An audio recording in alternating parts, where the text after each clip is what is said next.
Avon woke to the sound of metal scraping against metal. His eyelids fluttered, heavy with the weight of sedation. The air smelled sterile, sharp, like ozone, with a hint of burnt plastic. As his senses sharpened, panic kicked in. His hands were bound, arms locked to the back of a cold, metallic chair. His legs were spread wide, shackled to the floor.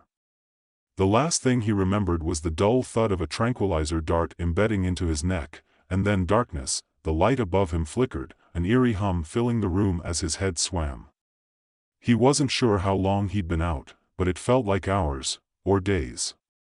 Slowly, Avon's vision cleared, and he realized that the room he was in was nothing like a typical holding cell. It looked like something out of a cheap science fiction movie, all flashing neon lights and hovering, holographic interfaces. There was no furniture, no windows, only walls of shifting, iridescent light that made everything seem both alive and artificial. He strained against the bonds that held him to the chair, flexing his muscles, but his limbs felt heavy, sluggish. They'd drugged him, of course. He tried to remember the last thing he'd done before he woke up here. He'd been living a quiet life, trying to forget the dark past that had followed him like a shadow. But then, somehow, it all went wrong. A black van, the knockout dart, and now, the sound of footsteps approached, and Avon's body tensed instinctively. It was time to play his first card. The door slid open, and a figure entered, but not just any figure. This one was unervingly calm, walking as if the world was made for their amusement.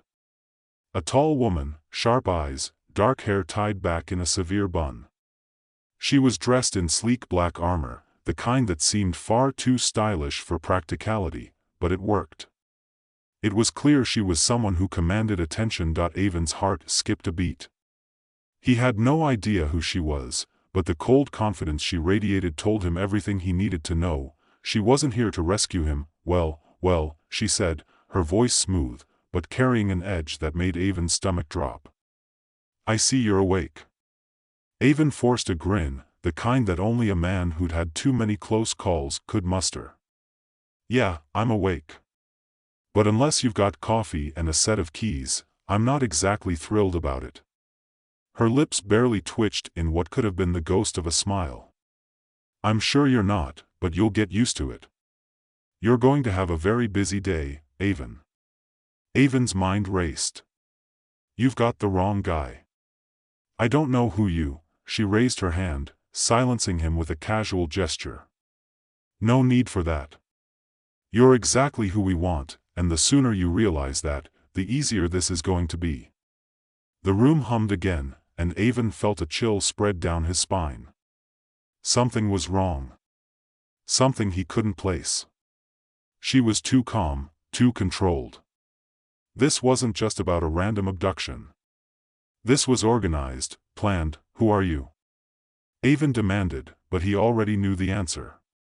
He'd seen the look in her eyes, the cold, calculating look of someone who had all the power and none of the sympathy. What do you want from me? The woman leaned in, her face close enough now that Avon could see the faint scar running across her cheek, a mark of someone who'd been in too many fights. What we want, Avon, is simple. You're going to help us. Whether you like it or not. Avon tried to twist in his chair, but the shackles bit into his wrists and ankles, reminding him of how little leverage he had. Help you? With what? Stealing lunch money from the local cafeteria? She sighed, clearly growing bored with the back and forth. Not quite. We need you to help us steal antimatter weapons from other countries. But it's not as simple as it sounds. You'll be working for us. For our cause. Avon's eyes widened in disbelief. Antimatter? You're insane. Oh, we're well aware, she said, smiling coldly. But we're also incredibly powerful. And we want more. You're going to help us take what we want, or we'll kill the people you love. Slowly. Painfully. You know how it works. Avon's stomach lurched. The pit in his chest deepened, a gnawing dread that made his mouth dry. It wasn't the first time someone had used his family to get what they wanted, but it didn't make it any easier to hear. He had nothing left, no leverage, no power. They knew exactly how to manipulate him. "Tell me you're joking," Avon said, trying to hold on to some shred of defiance, but his voice cracked with the weight of realization. The woman only smiled, her eyes narrowing with satisfaction.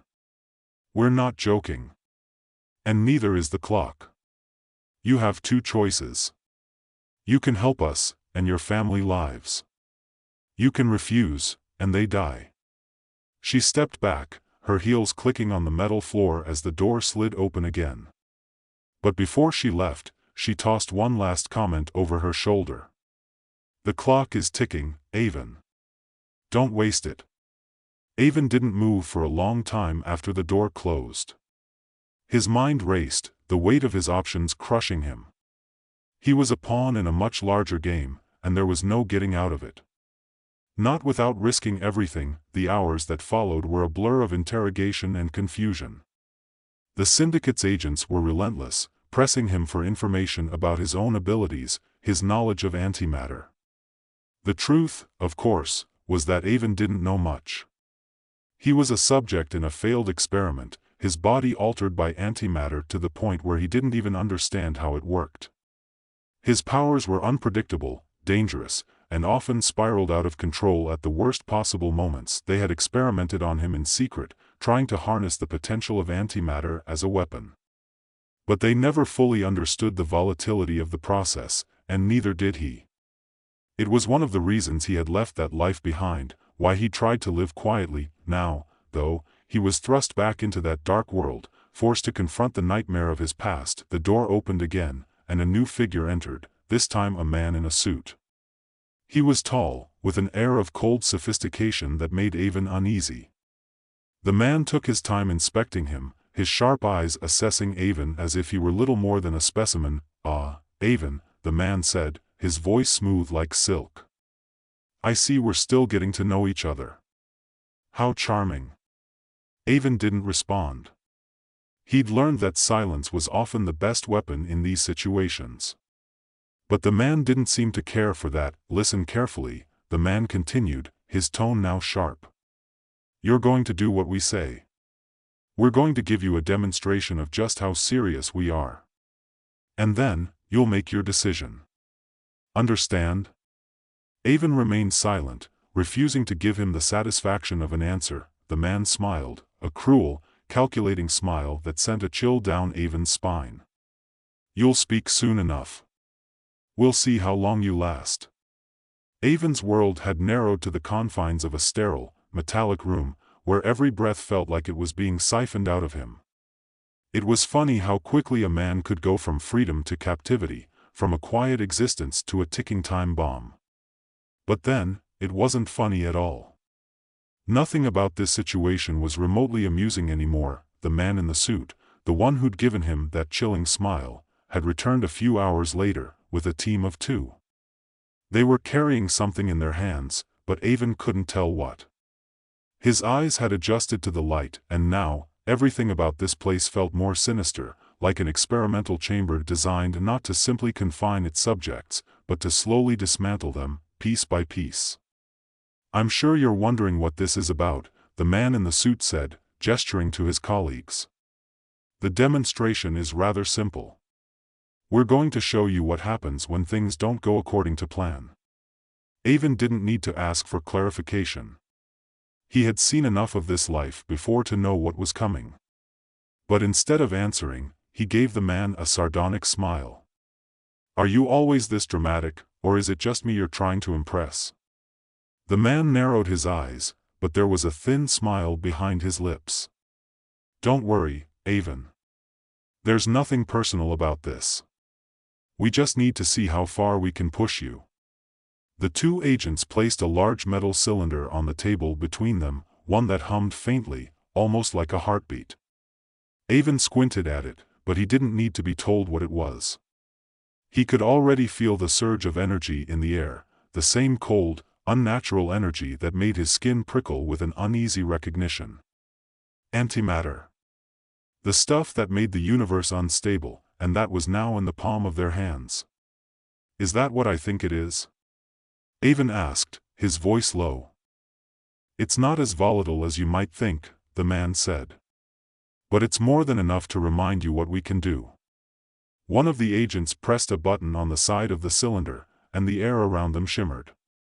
A faint crackling sound filled the space, and the room seemed to vibrate with a low hum, like the earth itself was resisting the presence of the antimatter. Let me guess, Avon said dryly.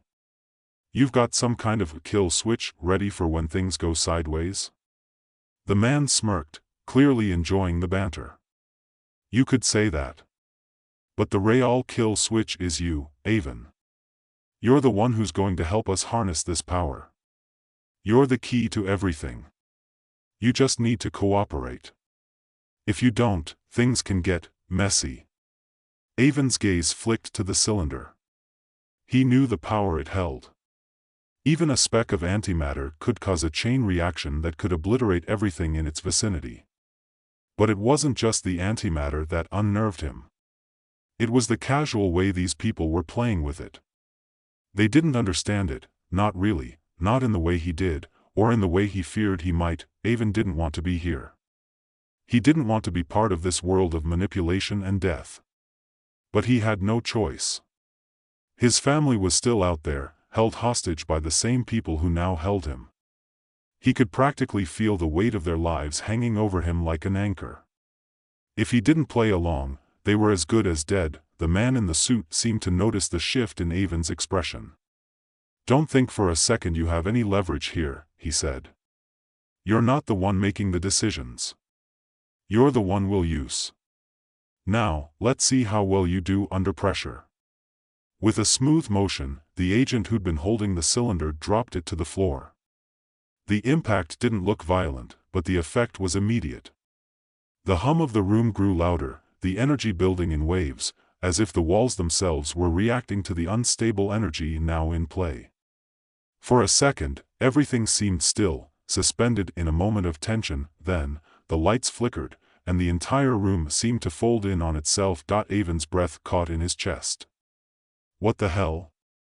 The agent's smile didn't fade, even as he stepped back. Just a small test, Avon. Nothing to worry about. But the warning was too late. The room began to shake, violently at first, then more controlled. The energy in the air felt palpable, a pressure that pressed down on Avon's chest. He could feel the antimatter's influence pulling at his own unstable power, twisting it like a knot of wire. His vision blurred, his pulse quickening as the air became thick with the hum of energy. I can't hold it, he gasped, his voice trembling despite his best effort to keep his composure. Oh, but you will, the man said. You see, this is where you come in. We don't need you to control it fully, not yet. But we need you to learn how. We'll push you, Avon. Until you break. But Avon wasn't sure it was his power that was breaking. It felt like the antimatter itself was pushing back against him, pulling at something deep inside him. It wasn't just a test anymore. This was a battle, one he wasn't sure he could win. His mind raced, trying to think of an escape plan, any way out of this spiraling nightmare. But all he could hear now was the pressure building, the hum becoming a deafening roar. You're running out of time, the man said, his voice almost drowned out by the sound of the distortion. Either you cooperate, or this ends. For a moment, Avon thought he might actually explode, his body overwhelmed by the forces tearing at him from the inside. But then something inside him snapped. He wasn't going to go down like this, not like some lab rat, helpless and at the mercy of these maniacs. His hand, still shackled to the chair, twitched as an unfamiliar sensation gripped him. A sudden, sharp awareness of his own power. The energy in his veins, chaotic and dangerous as it was, could be harnessed, controlled if only for a moment. A brief, fragile moment, and that moment was now. With a guttural cry, Avon forced his hand to move, flexing his fingers until the shackles began to rattle and hum under the strain. He could feel his own power colliding with the antimatter in the room, a violent, crackling surge of energy, but for the first time since he'd been injected with the stuff, it felt manageable. For a fleeting instant, he felt in control. Then, the room erupted in light. The explosion of energy was deafening, a blinding flash that sent everyone in the room scrambling for cover. The force of the blast shattered the floor beneath Avon's feet, throwing him from the chair and slamming him hard into the wall. His head rang, his body ached, but for a fleeting moment, the chaos was a welcome relief. He had broken free. At least for now. He tried to push himself up, but his limbs were sluggish, the aftermath of the explosion leaving him dizzy. Through the haze, he saw the suit-clad man and his agent scrambling to contain the damage, their movements frantic as they worked to regain control of the situation. "You fool," the man shouted, his voice harsh with fury. "You had one job." But Avon didn't have time to care about their anger.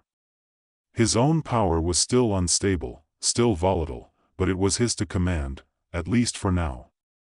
He knew this was his chance, his only shot at getting out of here. But there was no time to waste. He staggered toward the door, the metal creaking under the strain as he used every ounce of his strength to keep moving. Behind him, the room was a disaster, smoke and sparks filling the air, the antimatter cylinder smoking faintly on the floor, but he wasn't safe yet. Not by a long shot. He made it down the hall before the first guard caught up with him. The man lunged, but Avon was faster, spinning on his heel and throwing a burst of antimatter at the guard. The energy crackled through the air, slamming into the guard and sending him sprawling to the floor, unconscious. Avon didn't stop to check if the man was alive. He didn't care. Every step was a race against time. He could feel the walls closing in around him, the weight of the syndicate's threat hanging over him like a dark cloud. His family, his only remaining tether to the world he once knew, was still out there, and they were depending on him to get out. But how much longer could he survive in this hellish place? He didn't know. All he knew was that this was just the beginning. Avon's legs were already burning from the effort of running, but he didn't dare slow down. His mind was a constant blur of fragmented thoughts, each one urging him to move faster, think clearer, survive. His breath came in ragged gasps as his pulse thundered in his ears, drowning out the sounds of chaos behind him. He knew he didn't have much time. He couldn't just escape and hope to disappear into the night. The syndicate would hunt him down. They would find him. They always did, but the adrenaline gave him a fleeting sense of purpose, the kind that could carry a man through hell and back. The dark hallway twisted and turned, a labyrinth of cold steel and flashing lights. Every step he took felt like he was peeling away a layer of his former self, shedding the man who had been too afraid to fight back, too scared to use the dangerous power that was now coursing through his veins. The door ahead was heavy, reinforced. No surprise there. It was the kind of door built to keep people in, not out. But Avon didn't hesitate. He didn't have the luxury of second-guessing himself anymore. His hand, slick with sweat, gripped the cold metal handle. The moment he pushed the door open, a flood of bright, artificial light bathed him in its sterile glow. But it wasn't the light that caught his attention. It was the two guards standing just inside. Avon's heart skipped a beat, but his body was already in motion before his mind could process the danger. He had learned something in the last few days, something essential: never stop moving, never hesitate. The guards barely had time to register his presence before Avon unleashed a burst of raw energy from his palm, an unstable shockwave that slammed into both men with terrifying force. They were thrown backward, crashing into the walls, knocked unconscious by the sheer intensity of the blast. He didn't stop to check if they were alive. He didn't care. The clock was ticking, and every second mattered.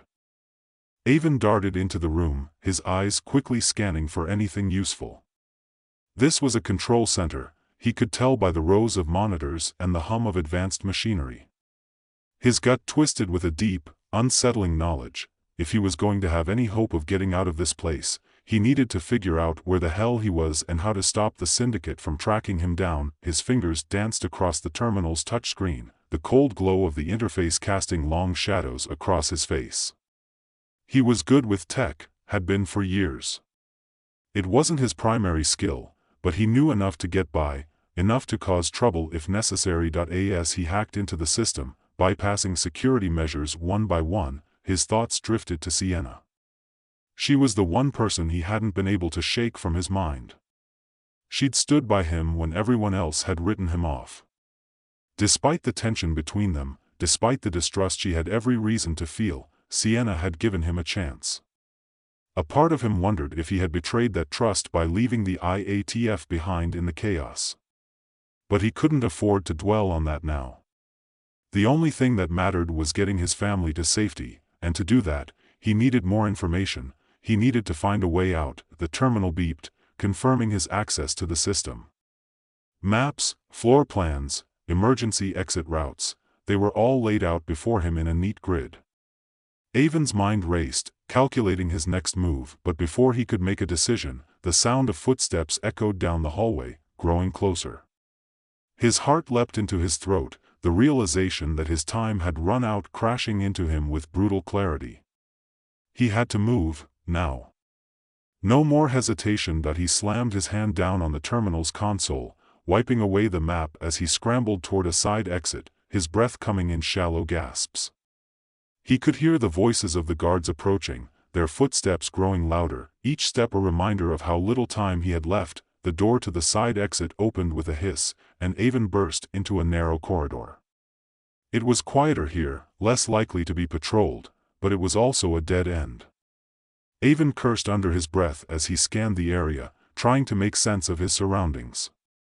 His instincts told him to keep moving, but without a clear direction, he was running blind. The hallway split in two directions, one leading to a set of heavy, reinforced doors, the other to a smaller maintenance hatch in the wall. The hatch was his only real option. He was quick, he had to be. His hands shook slightly as he worked to open the hatch, but within seconds, he was inside. The small, cramped space felt suffocating, but Avon didn't waste time complaining. There was no time to second-guess his decisions now that he twisted and turned through the narrow maintenance tunnels, his heart hammering against his ribs. The walls seemed to close in on him, the air stale and thick with the scent of dust. It was claustrophobic, the kind of place where escape seemed impossible. But he had no choice. There was no way back. Only forward. Minutes later, he found an old service elevator, its doors creaking open with a low groan. Avon stepped inside and pressed the button for the ground level. As the elevator began its slow descent, he allowed himself a moment to breathe, to collect his thoughts. But even as the tension in his chest loosened, something nagged at him, a whisper in the back of his mind. Sienna, had he made the right choice? Had he just walked away from the only people who could truly help him? The IATF wasn't perfect, but they were the only ones who seemed to understand the magnitude of the threat they were all facing. But the decision had been made. There was no going back. The elevator jolted to a stop, and Avon's eyes snapped open. He wasn't alone anymore. 2 guards were standing in front of the elevator doors, their weapons drawn. The first one raised his gun, but before he could pull the trigger, Avon unleashed a burst of antimatter that sent both men crashing backward, their bodies slamming into the walls with sickening thuds. His breath was ragged as he stepped out of the elevator, already feeling the aftermath of using so much energy in such a short span of time. His body was still recovering from the earlier chaos, and the strain was starting to show. But he had to keep moving. Avon didn't have time to check if the guards were alive. He could already hear more footsteps approaching. This was his chance to get out of here, to disappear into the world where the syndicate couldn't find him, where they couldn't use him. He sprinted down the hallway, rounding a corner just as the sound of shouting echoed behind him. He was close, so close, and the exit was in sight. But as he rounded the corner, he collided with something, or someone, hard. He stumbled back, his breath catching in his throat, and when he looked up, his heart stopped. It was Sienna. She stood there, her face a mask of determination, her gun drawn and aimed directly at him. Avon, she said, her voice low and steady, but there was no mistaking the edge of disbelief in her words. "What the hell are you doing here?" Avon's heart pounded in his chest, the words on the tip of his tongue, but nothing came out. It wasn't fear that gripped him, not exactly, it was more the weight of the situation, the unspoken understanding that everything had changed. He was no longer just the pawn in someone else's game. He was the game itself, and the rules had just shifted again. He began, his voice hoarse. I'm trying to save everyone. I'm trying to save my family. Sienna's gaze softened slightly, but she didn't lower her weapon. She took a step closer, her eyes never leaving his. You know you can't do this alone. You're in way over your head. Avon clenched his fists, the uncertainty of his next move swirling around him. She was right. But that didn't change anything. The syndicate had him in their grasp, and they wouldn't let go without a fight. I don't have a choice, he said finally, his voice steadier now. I've made too many enemies. Sienna hesitated, then lowered her gun. For a moment, neither of them spoke. The air between them was thick with unspoken words, with the weight of everything they'd been through, everything that had led them to this moment. You're right, she said quietly. But I'm not going to let you do this alone. We're in this together now. Avon didn't know what to say. For a long moment, he simply stood there, looking at her.